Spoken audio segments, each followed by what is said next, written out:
Welcome back to Simply Southern, and today we have Sidney Phelps in the studio to answer viewer-submitted gardening questions. Sidney, good to see you again. Good to be back. Got a question here from Myra Mason. My 6-year-old grandson is interested in planting a few plants for the fall. Any suggestions? Yeah, I think the fact that her 6-year-old grandson's wanting to get involved in gardening is awesome.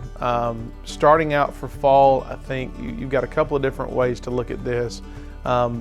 Bonnie does the cabbage program for 3rd graders. Obviously, being 6 years old, he's not going to be in the cabbage program, but it's a great way to show kids how things will get ready over time, especially in the fall. But aside from that, you really want to get items first that they like. So whatever vegetables that he likes, if it's something that can be grown, use that, because he's going to have involvement and entertainment in that. The other thing is finding things that grow fast.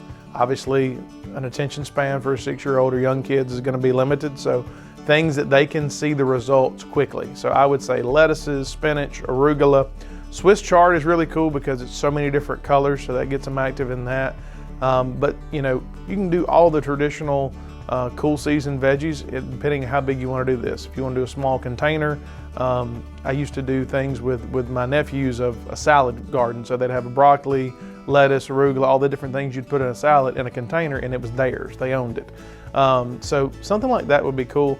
Another thing to think about in that is to involve herbs. So cool season herbs, you have mint, thyme, oregano. This is something they can smell, they can taste immediately. They're not waiting for anything to go through. And then if their parents are cooking, grilling that night, and he wants to go harvest this, he can actually harvest it and feel like he's bringing something to the table. So it's a good way to get kids involved, get them active. I wish this was happening more. It's a great way for kids to understand where their vegetables come from. All right, good tips there. We also received an email from Lisa Haynes. She says, my mama and I enjoy watching Simply Southern, and they've learned a lot from your segments, Sidney.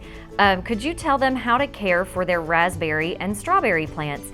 They've actually had those plants for years. They're just not producing like they used to. Okay, well, first thing we need to figure out how long they've had them.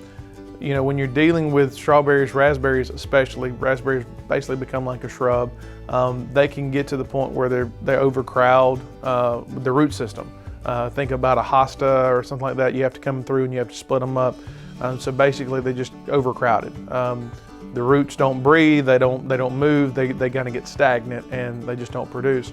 So the first thing I would say is, if they've been there for a long time, as she's telling us, go through in the non-dormant portion of the year, or the dormant portion of the year, and start to dig out sections, pull sections out to allow roots to get growing and be more vigorous.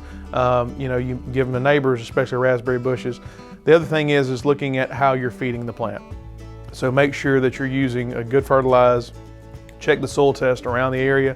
But if you want more production, something with a higher phosphorus number, so that middle number, versus the nitrogen, that's the first number in the fertilizer profile, that's going to allow for better production, more blooms, more offset. So, but it sounds like they've just gotten root brown for the most part. So I would clean that up and make sure that they have got that ready to go. Got a question here from Kara Illiano. Says, could you please ask Bonnie plants, why would cucumbers turn yellow? We have a ground garden box. Ground garden box, we've talked about this before. Probably lack of nutrition. Could be overwatering too, because those are self-watering containers. So add a little bit more fertilizer to the top side of this, and maybe just dry it out, let it dry out. That'll keep that. But you can see the production in the leaves. If the leaves are yellow, it's overwatered or under-fertilized.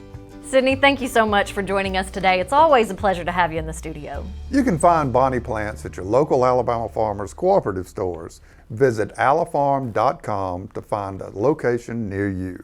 For the latest farm and agriculture news, be sure to visit the Alabama Farmers Federation's website at alphafarmers.org. And with that, Mary, we're out of time. Folks, be sure to join us next week as we feature a talented young lady who recently published her first book. I think you may have heard of her. Whoever could you mean, Jim? We'll also take you to a big celebration of Alabama's only memorial to an insect. I'm Mary Wilson. And I'm Jim Allen. We'll see you next week.